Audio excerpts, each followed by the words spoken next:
الحمد لله نحمده ونستعينه ونستغفره ونؤمن به ونتوكل عليه ونعوذ بالله من شرور أنفسنا ومن سيئات أعمالنا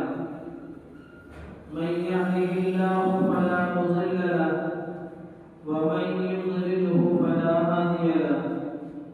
ونشهد أن لا إله إلا الله وحده لا شريك له ونشهد أن سيدنا وسندنا وشفيعنا ومولانا محمدا عبده ورسوله أما بعد فأعوذ بالله من الشيطان الرجيم بسم الله الرحمن الرحيم أيحسبون أنما نمدهم به من مال وبنين نسارع لهم في الخيرات بل لا يشعرون وقال النبي صلى الله عليه وسلم الدنيا سجن المؤمن وجنة الكافر أو كما قال عليه الصلاة والسلام. قابل احترام بزرگوں اور دوستوں،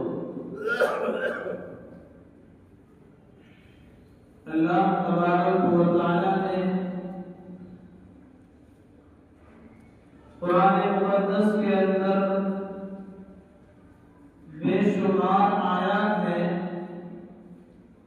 کہ جن کے اندر اللہ تعالی نے دنیا کی بے ثباتی کو بیان فرمایا ہے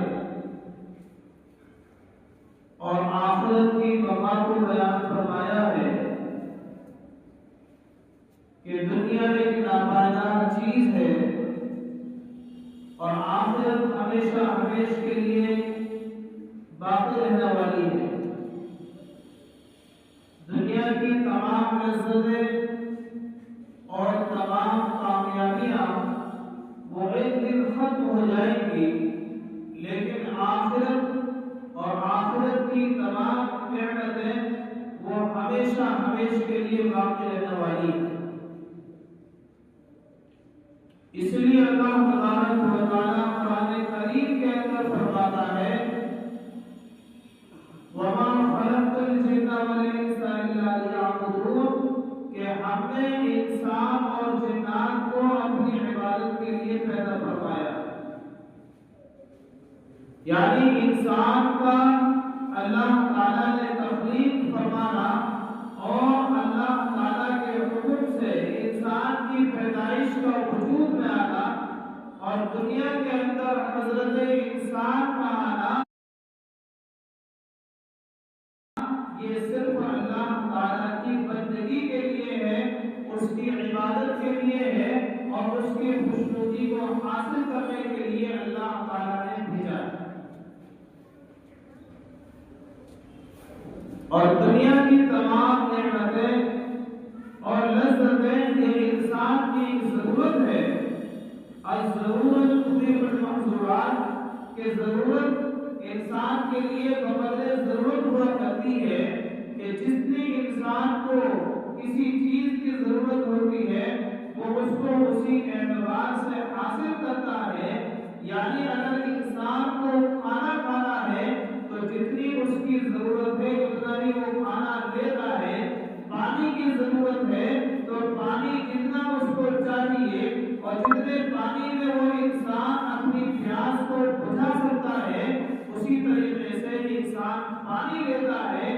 ایسا ہی اللہ تعالیٰ فرماتا ہے کہ اس دنیا کے اندر ہم نے انسان کو بھیجا ہے، وہ ہمیشہ کے لیے نہیں بھیجا بلکہ چند ایام کے لیے اور چند دنوں کے لیے بھیجا ہے. أَفَحَسِبْتُمْ أَنَّمَا خَلَقْنَاكُمْ عَبَثًا وَأَنَّكُمْ إِلَيْنَا لَا تُرْجَعُونَ کیا تم یہ خیال کرتے ہو کہ ہم نے تم کو ویسے ہی اور بیمار پیدا کیا ہے اور تمہیں ہماری طرف لوٹ کر نہیں آنا ہے؟ یعنی انسان کا یہ خیال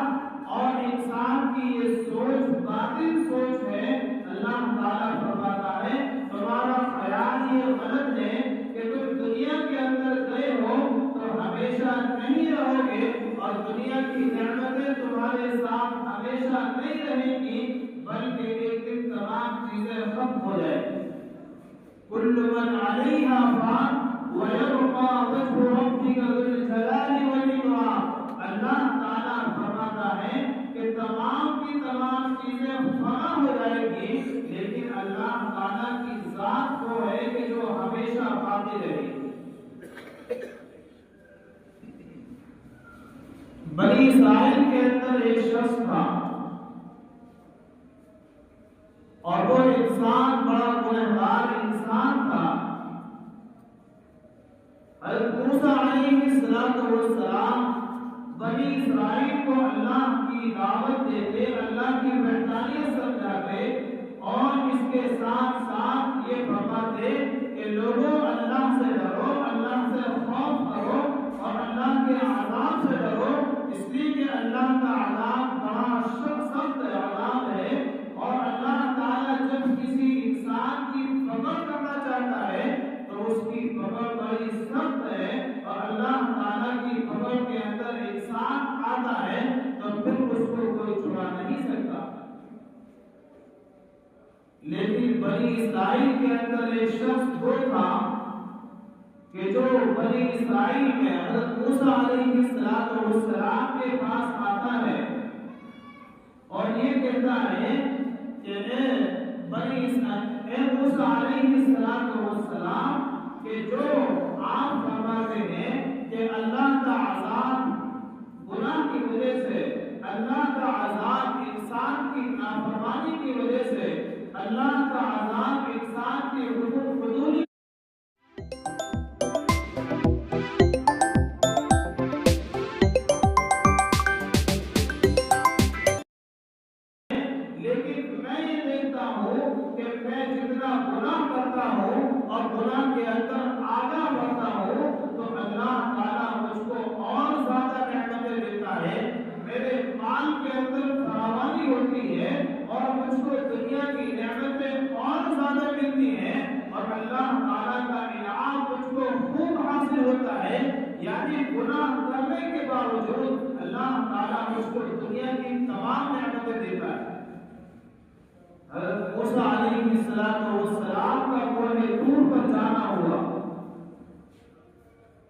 اللہ تعالیٰ سے کلام کیا. اللہ تعالیٰ سے حضرت موسیٰ نے فرمایا کہ اے بار الہ, بنی اسرائیل کے اندر ایک شخص یہ کہتا ہے کہ اللہ کا عذاب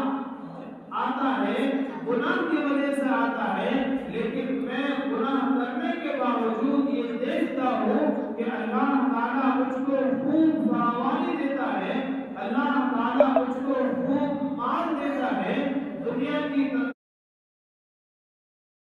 تندرستی اور صحت دیتا ہے. تو اس کا مطلب کیا ہوا؟ تو حضرت موسیٰ علیہ السلام کے جواب میں اللہ تعالیٰ نے فرمایا کہ اے موسیٰ کہ میں اس انسان کی پکڑ کرتا ہوں, میں اس انسان کو گناہ کے باوجود میں اس کے عذاب میں اس کو عذاب دیتا ہوں اور عذاب کے اندر مبتلا کرتا ہوں. اس کا طریقہ یہ ہوتا ہے کہ اس انسان کو میں بار الہ کی بارگاہ سے محروم کرتا ہوں, میں اس کو عبادت کی توفیق سے الگ ہٹا دیتا ہوں, میں اس کو عبادت اور سجدے کی توفیق سے ہٹا دیتا ہوں. یعنی وہ انسان گناہ کرتا رہتا ہے,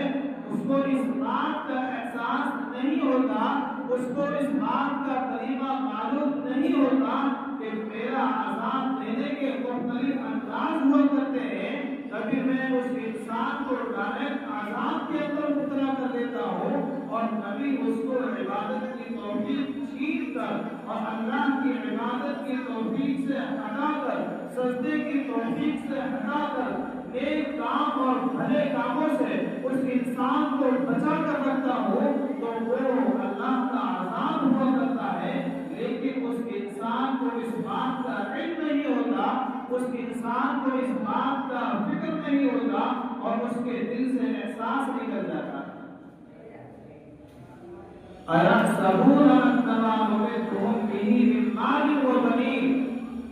نُسَارِعُ لَهُم فِي الْخَيْرَاتِ بَل لَّا يَشْعُرُونَ.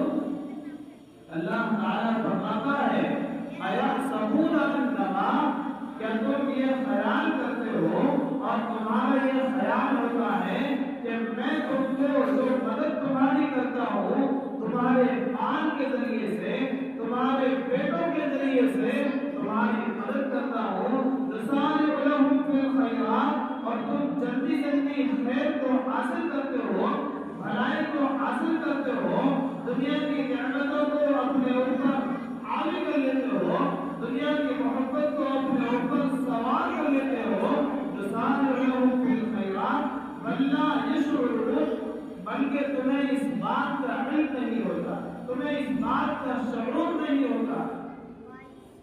یعنی اللہ تعالیٰ فرماتا ہے کہ تمہارا یہ خیال کرنا کہ ہم تمہیں مال کے ذریعے سے تمہاری اولاد کے ذریعے سے تمہارے بیٹوں کے ذریعے سے اگر ہم تمہاری مدد کرتے ہیں نسارع لہم فی الخیرات اور تم کام اور جلد جلد ان خیر اور برائیوں کو حاصل کرتے رہتے ہو تو اس کا مطلب یہ نہیں ہوتا کہ تم اللہ تعالیٰ کی نافرمانی کرتے رہو اللہ تعالیٰ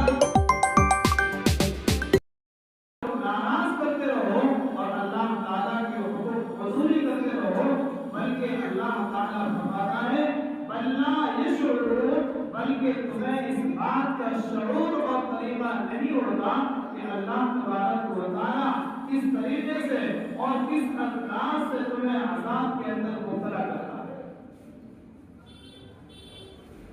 عزیزان محترم اس لیے اللہ تبارک و تعالیٰ نے انسان کو اعلیٰ فرمایا اور انسان کو اس بات کی طرف توجہ دلائی اے لوگوں اس بات سے غافل مت ہونا کہ ہم تمہیں دنیا کے اندر پانی کی نعمتیں سے نواز رہے ہیں ہم تمہیں کھانا دے رہے ہیں ہم تمہیں پینے کے لیے پانی اور نعمتیں دے رہے ہیں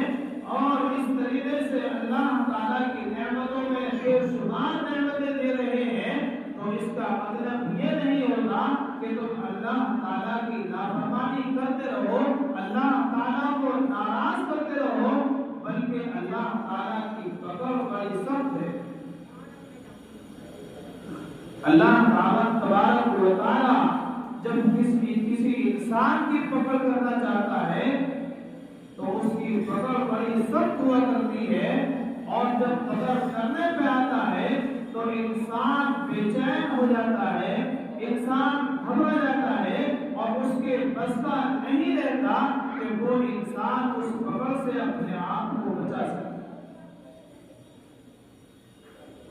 اس لیے اللہ تعالیٰ قرآن کریم کے اندر فرماتا ہے کہ انسان کی کامیابی کا راستہ وہی ہے کہ ہم نے اس کو ادھر نعمت دی ہے اور ہم نے اس کو دنیا کی فراوانی دی ہے تو وہ انسان ہم سے غافل نہ ہو اور ہماری یاد رکھے گا اور ہمیں یاد رکھتا ہے تو ہم دنیا اور آخرت کی بھلائی سے اس کو نوازتے ہیں لیکن اگر وہ انسان آخرت سے غافل ہو کر اللہ تعالیٰ سے غافل ہو کر اور اللہ تعالیٰ کو ناراض کر کے زندگی گزارتا ہے تو پھر اللہ تبارک و تعالیٰ دنیا کے اندر اس انسان کو ڈھیل دیتا ہے اور اس انسان کو مہلت دیتا ہے اللہ تعالیٰ اس کے پانی کو نہیں روکتا اللہ تعالیٰ اس کے کھانے کو نہیں روکتا اللہ تعالیٰ اس کی بارش کو نہیں روکتا